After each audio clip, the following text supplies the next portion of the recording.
Welcome back to the deep dive. Okay, you know this feeling all too well, right? You're finally asleep, like really asleep, deep sleep. That good restorative stage, exactly. And then bam, like clockwork, maybe 2.0 a.m., it hits. That pressure, you know, the one, oof. Yeah. And you have to drag yourself out of bed, completely shattering that really valuable rest you desperately need. It's absolutely maddening. And you know, the first thing people think is, oh, it's my age, or maybe that tiny sip of water I had before bed. Right? The usual But suspects. that's usually missing the real point. Our sources, well, they show the bladder is really just the messenger here. Okay. The actual culprits, they're deeper, more systemic issues. Think about gravitational fluid shifts during the day, or even your body temperature messing things up at night. These things force the kidneys into overdrive when they should be, taking a break. So it's not just about the bladder itself, it's the whole system. Precisely. The plumbing's fine. It's the signals and the fluid management that's off. Okay, so that's our mission for this deep dive. So we're going to unpack 5, well, surprising and really fixable mistakes that are likely driving these nightly wake-ups. Yeah, and we'll count them down, starting with some simpler habits and building up to the really big systemic stuff. And that number one mistake, Mm. honestly, it's powerful, and I think probably the most overlooked factor for a lot of people. Let's get into it. Yeah, what's really striking is how holistic this is. You can't just, zero in on the bladder. You have to look at the whole picture. Totally agree. Okay, mistake number 5. Hmm. The 3-hour liquid myth. We all know, okay, don't chug a gallon of water before bed. Right. Obvious. But we think, oh, a small glass, maybe some tea, maybe a little juice, an hour before bed. That's going to be harmless. And that assumption, Mm. it's where things go wrong because of the That's timing, the science of it. See, when you drink something, it doesn't just instantly become pee. okay. It gets absorbed, goes into your bloodstream, increases your blood volume, and your kidneys, they're the filters, right? Hmm. They sense this increase. And they start filtering out that extra fluid. That whole process from drinking it to peak urine production, it takes, well, anywhere from 60 to 180 minutes. On to 3 hours. Exactly, 1 to 3 hours. So if I have that harmless glass of water at, say, 10:30 p.m., I'm basically programming my kidneys to hit peak production right around 1:32 a.m. You're setting your own alarm clock. Mhm. Precisely. Well, And here's where it gets even more interesting, kind of the hormonal side. Your body wants you to sleep through the night. right. So it releases something called ADH, antidiuretic hormone. Mhm. Its job is to tell the kidneys, hey, slow down urine production overnight. Okay, makes sense. But drinking fluids too close to bed, it actively suppresses that hormone. Mhm. It basically keeps your kidneys stuck in daytime mode. Okay, wait. So is it just the volume of liquid, or is it the act of drinking late that messes with the hormone? Like, if I need a tiny sip for medication, is that as bad as a big glass? That's a great question. Volume definitely plays a role. I mean, more liquid means more filtering eventually. Yeah. But the timing itself, drinking late, disrupts that crucial hormonal signal, Hmm. which is why the sources are pretty strict. There was this one study, I think in the Journal of Clinical Urology, participants who had a strict 3-hour liquid cutoff before bed. They reduced their nightly bathroom trips by an average of 40%. 40%. That's huge. It's significant. Mm. So the takeaway is pretty clear. Try to get most of your hydration in earlier in the day. Be done 3 hours before bed. Mm-hmm. And yeah, if you need medication, use the absolute smallest sip of water you can manage. Okay, makes sense. Front load the hydration. So if we've managed the liquids, got that 3-hour roll down, the next logical thing is food, right? What and when we eat, exactly. Which brings us nicely to mistake number 4, the late dinner and what we're calling the hidden diuretic trap. Right, and this seems to have a few parts to it. Yeah, it's not just one thing. People often focus on timing, but the content of the meal matters just as much. Okay, let's start with timing then.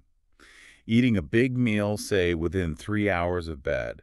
I read the Sleep Foundation says this basically kicks your digestion into high gear. Right, and that diverts energy away from sleep's repair work.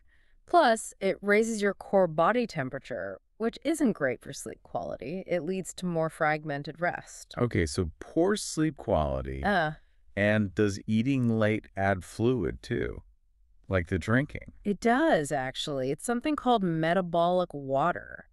As your body breaks down the food, the carbs, fats, proteins, it actually creates water as a byproduct of metabolism. Mm-hmm. Never thought of that. Yeah, so that adds to the fluid load your kidneys have to deal with overnight, even if you didn't drink anything with the meal. And then there's the tricky part, the hidden diuretics. Okay, alcohol, caffeine, we know those. But this list, I mean, it includes stuff I thought was really healthy.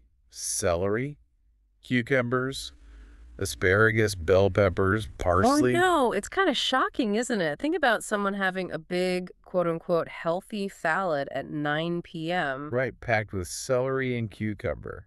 thinking they're doing great. But they're essentially downing a diuretic cocktail right before lying down. Even really spicy foods can irritate the bladder and make you feel like you need to go. Okay, so the strategy here is twofold then. Finish eating, like the main meal, maybe 3 to 4 hours before sleep, Yes, give digestion time. and become a diuretic detective. Maybe shift those big raw salads, the ones with celery and cucumber, till lunchtime. That's a great idea. And maybe opt for cooked veggies in the evening. Things like uh, carrots, broccoli, sweet potatoes. Less likely to have that diuretic effect. Got it. Okay, that makes sense. So liquids timed, food timed, and checked. What's next? All right, let's talk about mistake number 3. The pre-sleep good enough bathroom trip. This one's all about habit and maybe being a bit rushed or distracted. Mm. The final pit stop before bed. Exactly. You go, maybe you're thinking about tomorrow, scrolling on your phone for a second. You feel, empty enough and you hop into bed. Yeah, I could see that happening. Yeah. But the consequence of just being good enough instead of fully empty, I bet it adds up. It adds up fast. When you rush, most people, well, they only empty their bladder maybe 80 or 90%, Okay. leaving even 10, 20% behind, maybe 50 milliliters. It's not a lot, but that residual urine gives the refilling process a massive head start. Ah, so the bladder just hits its wake-up signal much sooner during the night. Exactly. Yeah. Because it started partially full. So what's the fix? Is there a technique? There is, yeah. It's called double voiding. It's simple, non-invasive. Places like the Cleveland Clinic recommend it. It's about being mindful for a minute or two. Okay, double voiding. How does that work? And, we've covered liquids, food, now this habit. It's starting to feel like a lot to change at once. Totally understand that feeling. And you absolutely should not try to fix everything at once. That's key.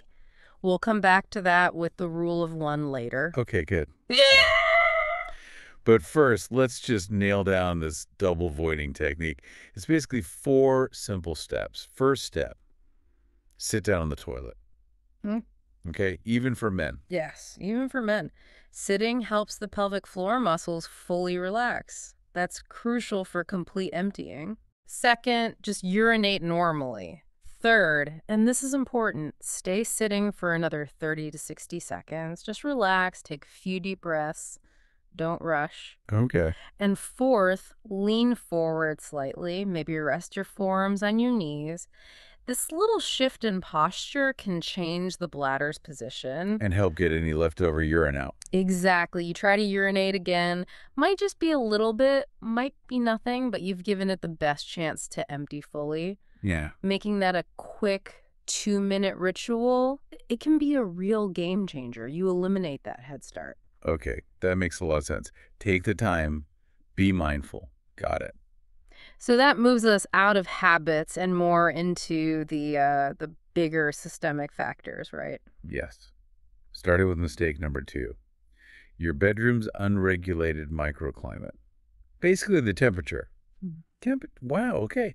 I never would have thought the room temperature could directly impact my kidneys. That's surprising. It is surprising, but your body is like this incredibly finely tuned thermostat. And the ambient temperature, it dictates a lot, including whether you stay in deep sleep and how your circulation behaves. We need to think about two extremes here. Okay. First, being too warm.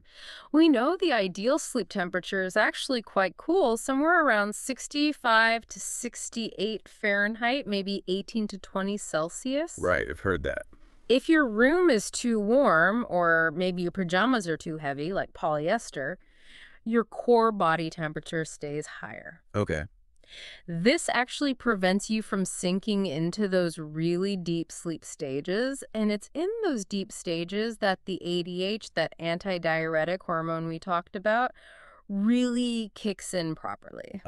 So if you're too warm, you stay in lighter sleep, the hormone doesn't work as well, and you're more likely to notice even a partially full bladder. Exactly. You're just more restless and aware. Now, the other extreme, being too cold, this triggers something called cold diuresis. Cold diuresis, okay. That sounds like almost like an evolutionary survival thing. It kind of is. When your body gets too cold, its priority is to protect your vital organs. So it constricts the blood vessels in your arms and legs, vasoconstriction. Right, pulls the blood inwards. Yeah, shuns blood towards your core. Mm. Now, your kidneys sense this sudden increase in blood pressure in the central part of your body, and they think, They basically interpret it as, whoa, there's too much fluid volume overall. So in response, they start filtering out more fluid, trying to lower that central pressure. it's like the body panics slightly and says, pressure's high, dump fluid. That explains why you sometimes need to pee right after jumping into a cold pool. That's the exact same mechanism. Research confirms this direct physiological link. So the practical advice here is pretty straightforward. Try to set your thermostat in that cool 65, 68 degrees Celsius range. Okay. And think about breathable fabrics for sleepwear, cotton, bamboo, linen. Use layers of breathable blankets you can remove, rather than one super heavy duvet or thick pajamas that trap heat all night. Manage the microclimate. Got it. Okay, this brings us to the final one. Mistake number 1, which you flagged as potentially the biggest aha moment. Yes, for many people, this is it. Mistake number 1, the gravity and pressure problem, which connects directly to your sleeping position. And the crazy thing is, the root of this problem starts hours, maybe 10 or 12 hours, before you even climb into bed. Okay, intriguing. How does gravity play into waking up at 2 a.m.? It's all about fluid shifts throughout the day.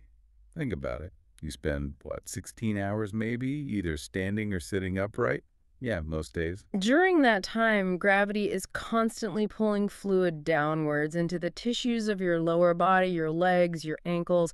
It causes that minor swelling, technically called peripheral edema. It happens to almost everyone to some degree. Right, like seeing sock marks on your ankles at the end of the day. Exactly like that. That's the pooled fluid. Then what happens when you finally lie down flat in bed? Gravity's effect changes. The fluid must go somewhere else. Precisely. Gravity is removed from that equation.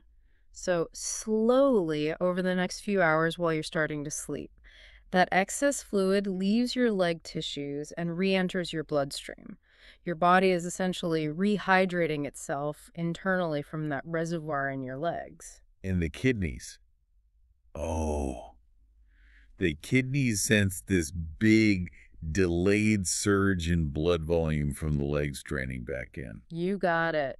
And they do their job. They filter out that extra volume, producing urine right when you're hopefully in your deepest sleep cycle. Wow. So that delayed fluid shift is often the main reason for that 2 a.m. wake-up call, not necessarily the water I drank at 10 p.m. For many, many people, yes, that is the primary driver. The late drinking contributes, sure, but this gravitational fluid shift is often the bigger underlying mechanism. Okay, that is an aha moment. So Mm-mm. if gravity during the day causes the problem at night, how do we fix it? We can't avoid gravity. No, but we can outsmart it. The core idea is to get that fluid out of your legs and processed by your kidneys before you go into deep sleep. Okay, how? The most effective strategy is simple leg elevation. For about 1 to 2 hours before you plan to go to sleep, maybe while you're reading, watching TV, Right. prop your legs up. Use pillows, an ottoman, put your legs up against the wall. The key is to get your ankles noticeably higher than your heart. Ah, so you're using gravity in reverse, basically, to drain the legs before bed. Exactly. This encourages that fluid to return to your circulation earlier. Your kidneys can then process it. You'll likely need to use the bathroom one last time right before bed. And then you go to sleep with less fluid waiting to shift later. Does this work quickly? Like if someone tries this tonight, could they see a difference? That's the beauty of it. It can work very quickly. That 2015 study, the one in the Journal of the American Geriatric Society, showed significant reductions in nightly trips for the participants quite rapidly. It addresses the core mechanical issue. Okay, that's really compelling. Elevate for an hour or two before bed. What about actual sleeping posture? Does that matter too? It can help, yes. Sleeping flat on your back is okay, maybe with a pillow under your knees to keep a tiny bit of elevation going. Okay. But what might be even better for some is sleeping on your left side. Left side specifically, why? Sleeping on the left side seems to take some direct physical pressure off the bladder compared to the right side, just due to anatomy. And putting a pillow between your knees when side sleeping helps align the hips and can also improve circulation generally. Okay, left side with a pillow between the knees. Interesting. So, wow. We've covered 5 big areas: late liquids, late meals and diuretics, incomplete emptying, room temperature, and now this huge one about gravity and fluid shifts. Yeah, it's a lot to take in. Definitely. And for anyone listening, it might feel overwhelming, like, where do I even start? Which brings us back to what you mentioned earlier, the rule of one. Yes, absolutely crucial. We covered it briefly, but let's really emphasize it. Trying to implement all 5 changes starting tonight, that's almost certainly going to lead to frustration and probably quitting after a couple of days. Right. Analysis paralysis or just too much effort. Exactly. So the rule of one is this. Listen back to what we discussed. Yeah. Or just think now, which one factor gave you the biggest aha moment? Which one made you think, oh, I definitely do that, or that really sounds like me? Okay, find the one that resonated most. Yes. Maybe it was the leg elevation. Maybe it was realizing you have a big salad every night. Maybe it was the 3-hour liquid rule. Pick just one of those things. And focus only on that. Focus only on that single change for the next 3 nights. Give it a real try. See if it makes a difference. Don't worry about the other 4 for now. Okay, so small, consistent wins build momentum. That makes sense. Rather than trying to boil the ocean. Precisely. Small wins create lasting change. And that really ties into the core message here, doesn't it?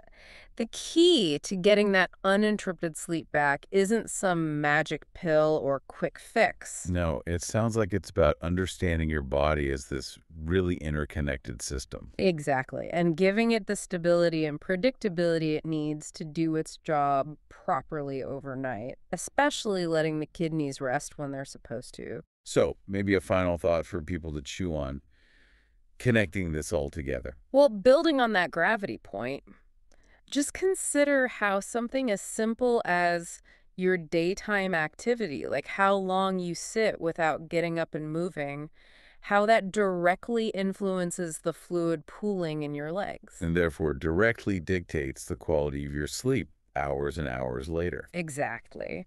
Your daytime actions are literally setting the stage for your nighttime rest or lack thereof, thinking about your day through that lens. Well, it can change how you approach everything from hydration to movement breaks to dinner timing. Wow.